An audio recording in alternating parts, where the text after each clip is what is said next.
I want to welcome everyone to today's Learn at Lunch webinar.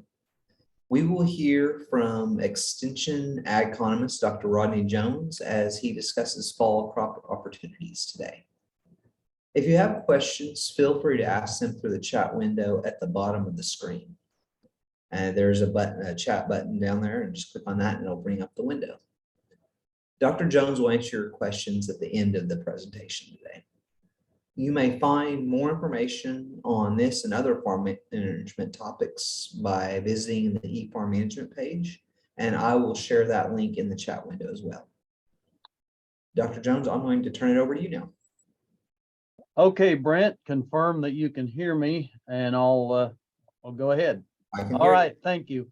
Well, appreciate everybody showing up. I'm looking at the list of names here, and I know most of you, and appreciate you stopping by for a few minutes to talk about fall crop opportunities. And that wording gets a little bit confusing once in a while.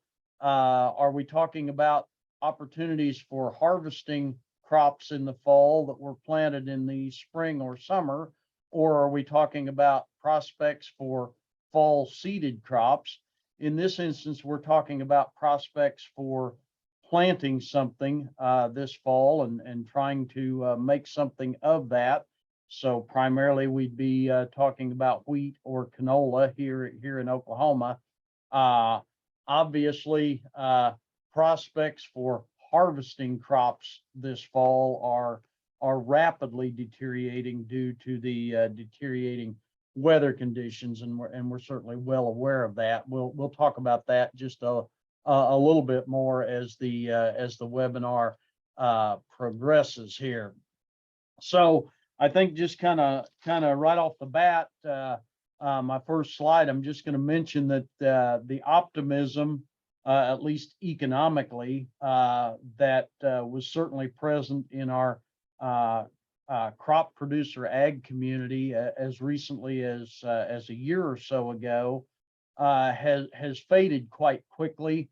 Last year, for many of our crop producers across the United States, and certainly here in Oklahoma, was one of the better years that we've had in a good long while. But commodity prices have declined quite dramatically, particularly over the recent months, still at levels higher than they were a year ago. I might point that out, but certainly there's been a very rapid decline over the last few months. And of course, what's on the minds of everyone right now are significant weather challenges. We had a lot of dryness in the state throughout the entire winter that impacted our crops that were harvested or intended to be harvested this summer, of course. And now we're very rapidly evolving into an even more severe drought and hot weather situation. So that, of course, has impacted our optimism economically. Our discussion today is going to be based on, I guess, the only assumption that we can realistically have, and that is that we will get some weather relief in time to plant a fall seeded crop. We do have quite a bit of time on the calendar yet to make those decisions. So we're going to proceed to kind of look at the economic outlook associated with planting crops as we get into the fall. So let's kind of move forward based on that assumption. Of course, just looking at market conditions, I think everybody's aware of what has happened to our commodity markets over the last 2 months. Certainly, been a very rapid decline. A lot of reasons for that. This isn't a marketing discussion. But of course, the situation in Ukraine contributed largely to the rapid run up in prices earlier in the spring and early summer. Prospects for at least some grain getting out of that region of the world has contributed to some of the price decline over the last few months, as well as several other factors, including surprisingly the increase in the value of the US dollar relative to other currencies. I say surprisingly, meaning that what that means is the world community believes that the US is a stronger economy relative to other economies across the world. That may be somewhat surprising to some of us, but that's certainly contributed. But the bottom line is wheat prices have declined off of their late spring, early summer highs. We all know that. It's just a reality that we have to deal with. What that decline in that July 23 futures contract implies for local prices here in Oklahoma next summer. Right now, the basis bids for 23 wheat are significantly wider, i.e. worse than basis bids for old crop wheat. So depending on your location in Oklahoma, that current futures price forecast would imply a local price of about $8.20 to $8.50, depending on where you're at. Of course, I'd be remiss if I didn't mention that price forecast is changing by anywhere from 30 cents to 50 cents a day. Unfortunately, in recent weeks, it's been changing on a daily basis, mostly to the downside. We have had a couple of up days. Yesterday was an up day, but the magnitude of the price movements is certainly large by any historical context. So that, of course, impacts your ability to forward price for next year. Looking at our other common fall seeded crop alternative, cash crop would be canola. Of course, the price chart tells a similar story to what we saw for wheat, a rapid decline very recently. And this, of course, is the Canadian futures market for canola. So that translates back to local prices. That Canadian futures contract for the 23 canola, the July contract, is slightly higher today than the nearby futures canola contracts. I will mention that canola price, what that translates back to locally here in Oklahoma, is a lot more directly, and in this case negatively, impacted by the strengthening of the value of the dollar that we've seen in recent months and recent weeks, because we're so much more dependent on the export market, and our market prices are so strongly dictated by what's going on in Canada. The Canadian dollar relative to the US dollar has not been impacted quite as much as some of the other currencies. So a little bit of mitigation there, but certainly the fact that we have a strong dollar is impacting our local canola prices. That sort of implies a current forward price expectation, and there aren't quite as many opportunities to actually lock this in, although I have found a couple of opportunities to lock it in. Somewhere in the 9.25 to 9.40 a bushel range is what a person might realistically expect as of today, local canola prices to be a year from now. And again, just like the wheat, that's routinely changing very significantly, certainly on a daily basis. So we look at the other side of the equation from an economic outlook perspective. We look at the cost of production projections, and these numbers may shock some people, or some people may have already been thinking about it, but just kind of what we're calculating, what we're seeing from a number of different sources, our own and others. Wheat for grain, variable costs, or if you want to think of it as non-land costs, we're probably looking at somewhere around $280 to $310 an acre to put out a wheat crop. Again, we've looked at a number of different sources, crunched the numbers in a number of different ways. We have our own budgeting software that's available, Excel spreadsheet based software that's available right here from our department, but other sources as well. My colleagues to the north at Kansas State, private industry folks who've been calculating these numbers, and my own budget numbers. That's about where we're at. And if you want to compare that to recent history, let me just see if I can make a pen work here. As recently as 2 years ago, that $280 to $310 number was more like $200. So we're certainly up 50% approximately from a couple of years ago. If we are, and I encourage people to do this, I actually think we're doing ourselves a disservice when we don't include land costs, either some kind of an average market rental rate or some kind of a cost, opportunity cost associated with owned land. So we tack on another $45 to $65 an acre, plug in whatever number you're comfortable with there, and we get total costs to produce wheat, total economic costs, probably up there in the $325 to $375 an acre range. Again, 50% more than we were at just a few short years ago. Canola, it's a little bit higher cost crop to grow, primarily because of two components of the budget.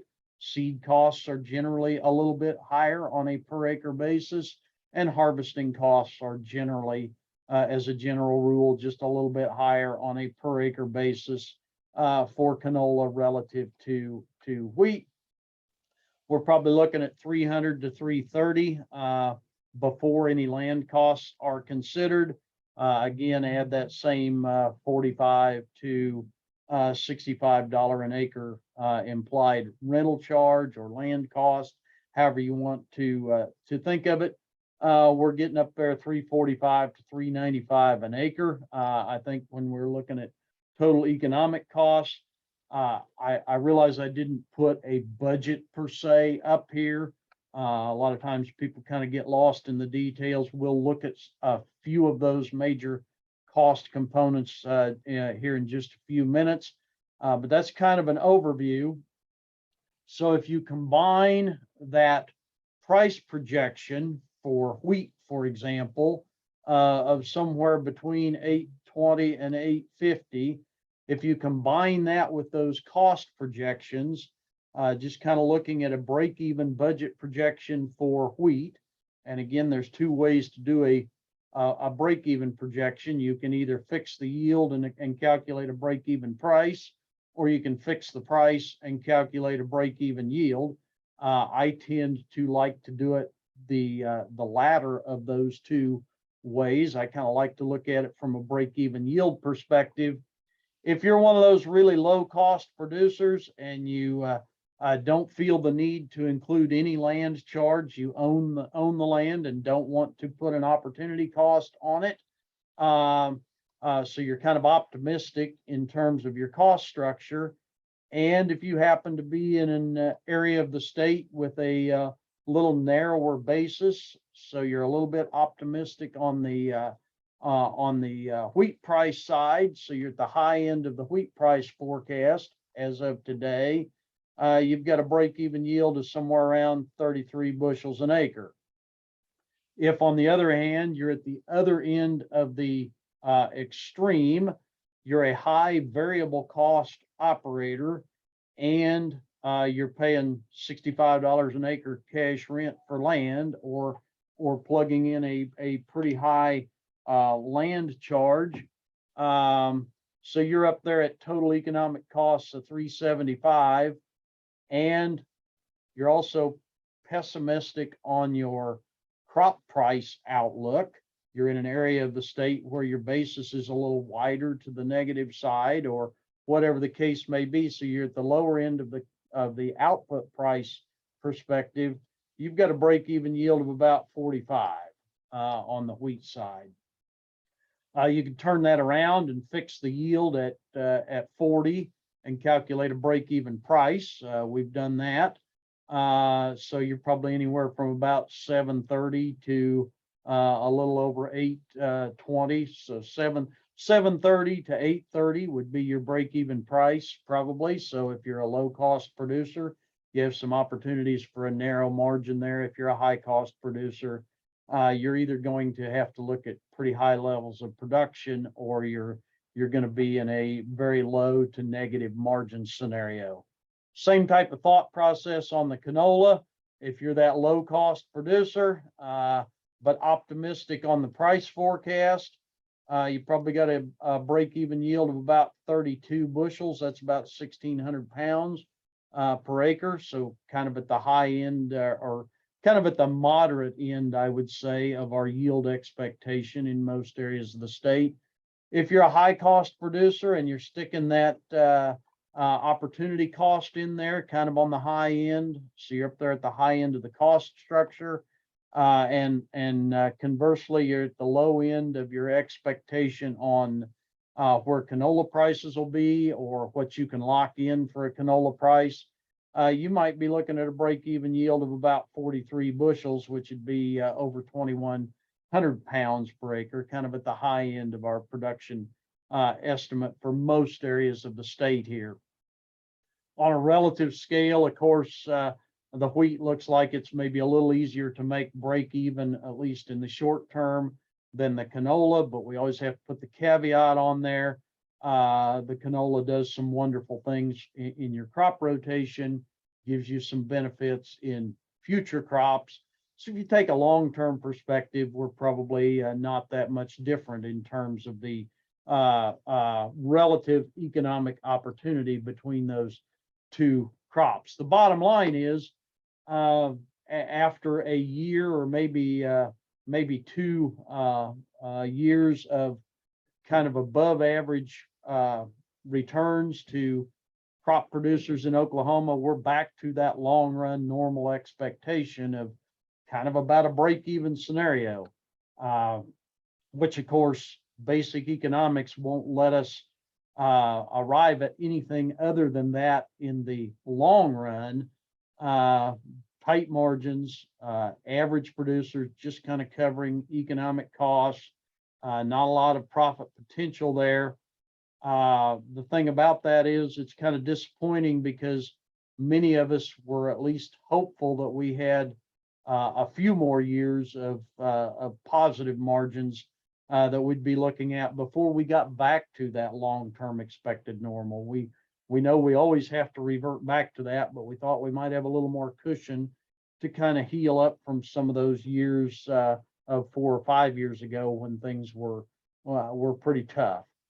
The big difference between now and the long run, yeah, we've had tight margins historically. That's kind of the expected normal, et cetera, et cetera. The difference now is the sheer magnitude of the dollars involved, the rapid increase in the amount of capital needed to put out these crops. We're looking at 50% more capital being at risk on a per acre basis. So that's the big difference between now and kind of the long run average economic expectation. I'd be remiss if I didn't real quickly mention another option for fall planting of something on ground that's available. Don't forget to evaluate the possibility of planting a crop for fall/winter forage. We all know, we're all very well aware of the fact that forage is going to be a precious commodity this fall and through the winter. The value of forage is going to be pretty high for a lot of different uses.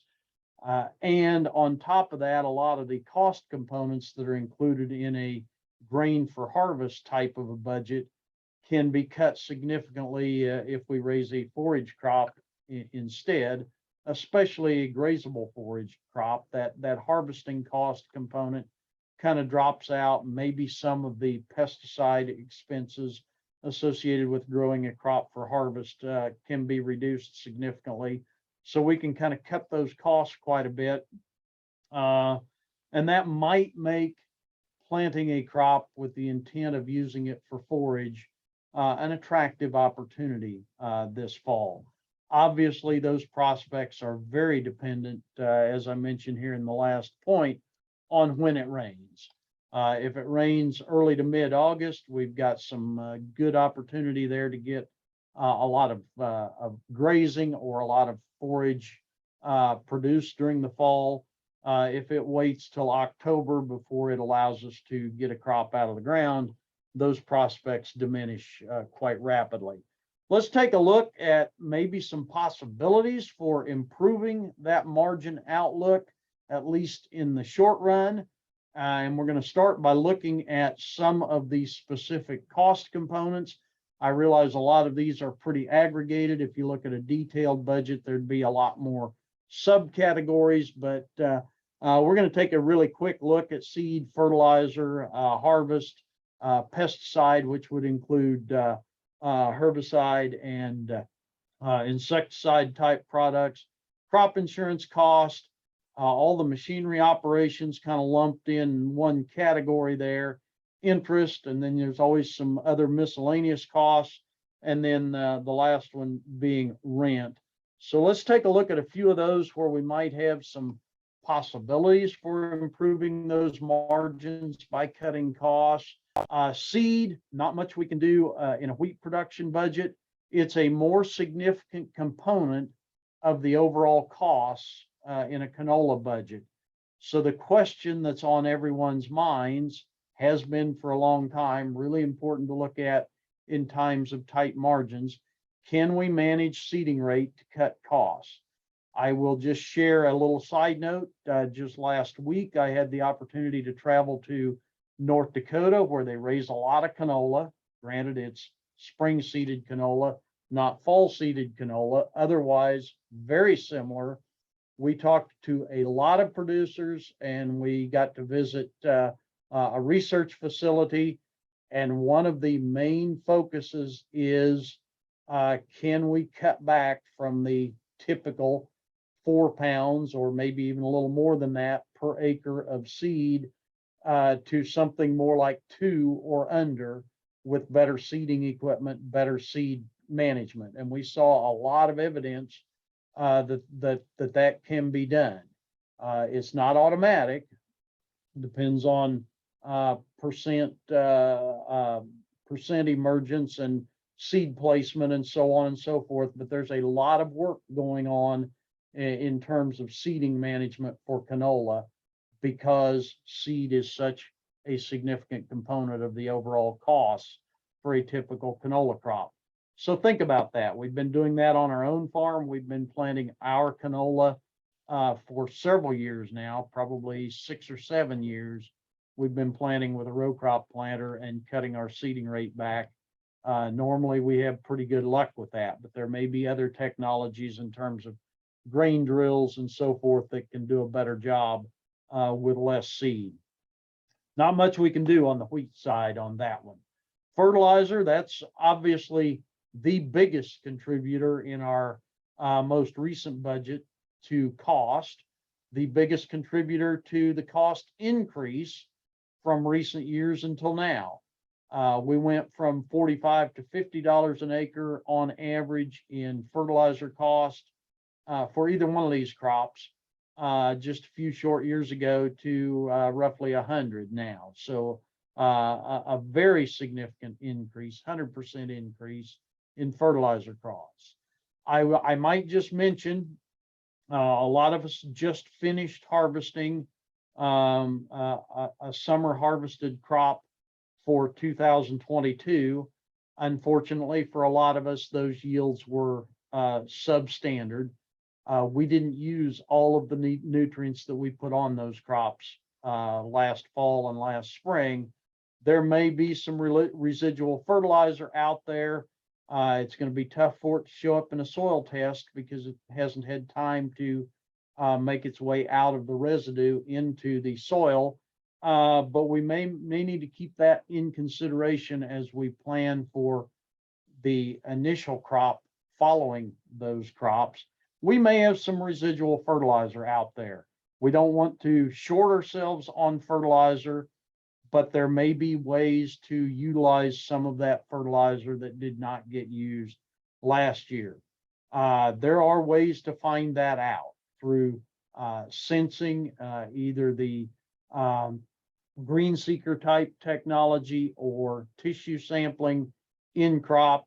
There are ways to figure out and then put on nitrogen, for example, as needed. Alternatively, if you, as we do on our farm, if you typically plant your fall planted crops following an early summer harvested summer crop like corn or grain sorghum or soybeans, in most of the state that I've been to, in most of our cropping areas, those crops are burning up. A lot of those crops are going to be very substandard. That's very unfortunate. Just a reality. Our corn crop, for example, in north central Oklahoma, is pretty much gone. We have a lot of residue out there. We actually had some of that residue tested just a week or so ago. Very high nitrogen content in those stalks. Will that break down and be available to a crop that we might plant this fall, by winter or spring? We would hope that we can find a way to make that happen. We may be able to save just a little bit on that fertilizer cost by managing especially our nitrogen that may be out there in a residual form. Cost of nitrogen, depending on the product, looking here at urea, the red line, it's come down a little bit in recent weeks. The other nitrogen prices have maybe come off of their peak, but they haven't come down very dramatically. We'll see what happens as time goes on. I see some forecasts that say don't expect that price decline to continue. I see other forecasts that say, well, maybe we'll get a little more relief, but we're certainly at historically high nitrogen fertilizer prices. Everybody knows that. I don't think we're going to see a huge additional drop anytime soon. Managing your nitrogen source might be the best recommendation that we can have. Phosphorus started to come down just a tiny bit, if you look at the red line there, but certainly not a significant drop off of historically high prices. And of course, potash. Fortunately, a lot of our soils in Oklahoma don't need a lot of potash. That's really fortunate because due to the nature of the supply chain for potash, there's not much hope of that coming down in the short run. Hopefully, eventually, we're talking probably many months, if not years into the future, we might see some relief in potash, but that's not going to happen in the short run due to the nature of that supply chain. So looking at some of the other cost components, harvest costs are going to remain high, 30 to 40% higher than just a few years ago. That's what we were witnessing this summer. I think that's probably going to continue. Herbicide and other pesticide costs are higher. Those are difficult to manage. You know, you can't do much about the fact that harvest costs are higher. You can't do much about the fact that herbicide and other pesticide costs are higher. Those are going to be very difficult to manage. Crop insurance hasn't been a huge component of the overall cost structure in a cropping budget, but it's not insignificant. With the increased risks, the larger dollar amounts at stake, it's going to be extremely difficult to recommend cutting insurance coverage overall. Used to do a lot of crop insurance seminars and talk a lot about crop insurance in years past. And I've always been a big fan of enterprise unit coverage. That saves you a lot of money on premiums, but it's hard to make a blanket recommendation that everybody should think that way, because it does change the way you have to look at risk. You have to look at the risk of the entire wheat enterprise rather than the risk on this one particular piece of farmland. And so it kind of depends on how you think about risk. But I'd be remiss if I didn't say that producers who still have optional unit crop insurance might want to at least check out the premium prices for enterprise unit coverage, recognizing that it changes the way you have to look at risk. But it does save a lot on those crop insurance premiums, which are higher because the coverage is higher, the prices are higher. So especially if you're getting the revenue coverage, those premium costs are higher than they were a few years ago, no doubt about it. Anything that involves using fuel or wearing out parts is much more expensive now, depending on the operation, anywhere from 25 to 40% higher than just a few short years ago.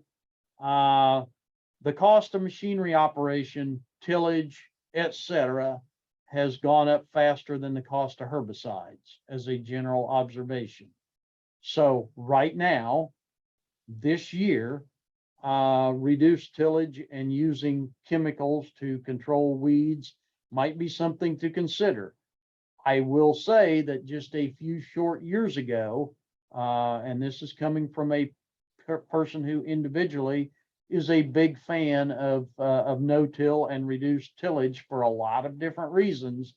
But a few years ago, when the price of fuel came off of its highs of several years ago and dipped down there to low levels, and the price of herbicides continued to go up, it was exactly the opposite scenario of what we're seeing right here.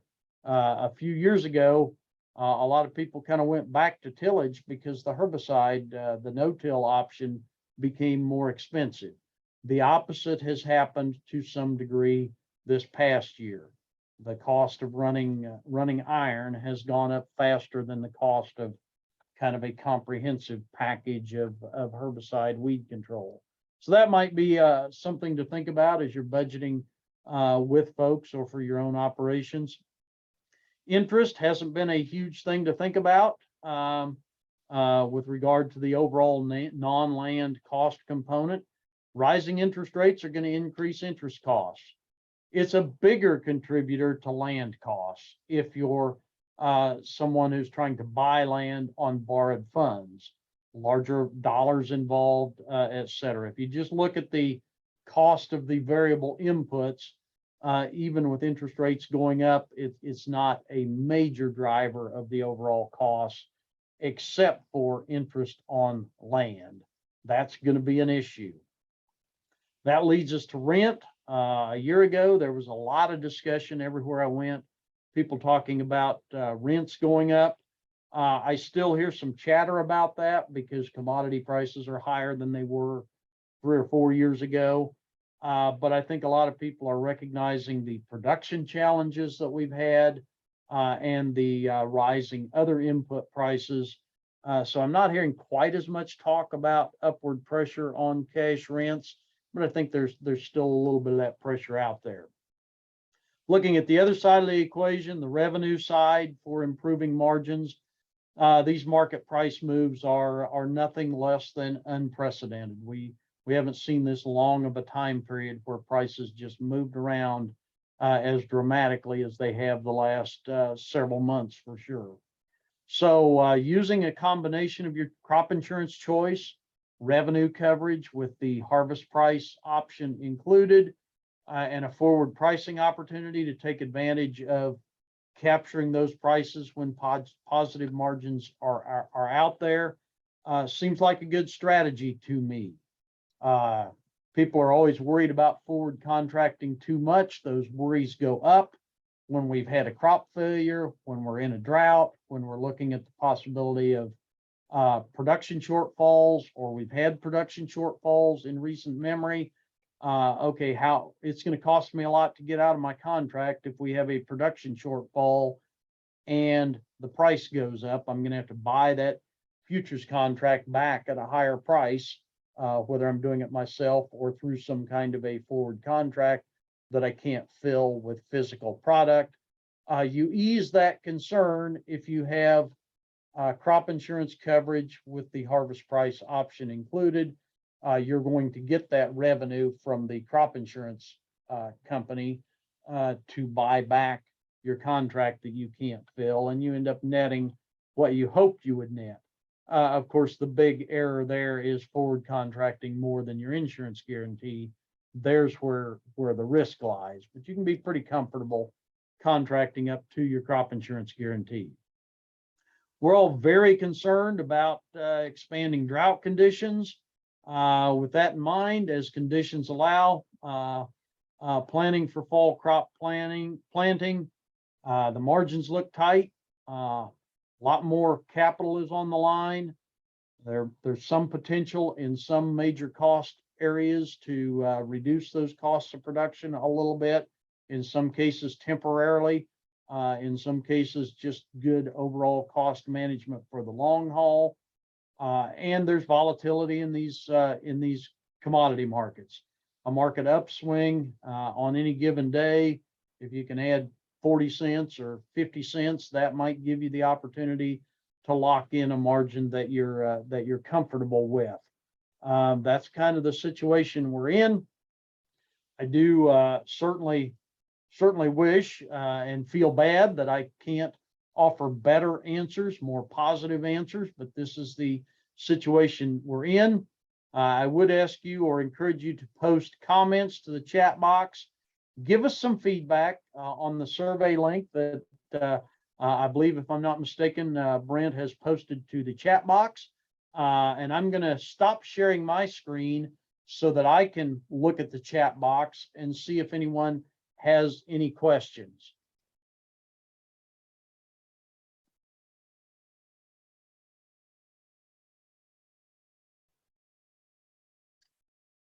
Does look like Brent has posted our farm financial management resources link to the page where you can find things.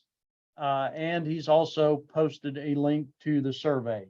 But if anybody has any questions, I'd be happy to respond to them in the next minute or so.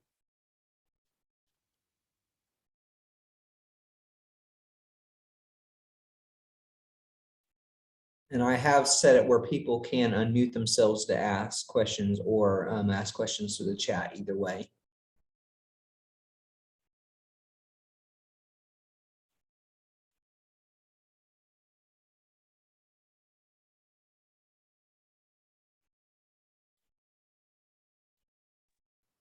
If there are no questions, I'd once again just like to thank everyone for participating. And we do get a lot of folks who watch these later on after they're recorded. And we greatly appreciate your participation in our webinar series. And I'd like to remind everyone our next webinar will be August 9th at noon, and Roger Sauls will discuss Oklahoma pasture and cropland values. So August 9th at noon will be our next webinar. So if there are no other questions, we'll see you then.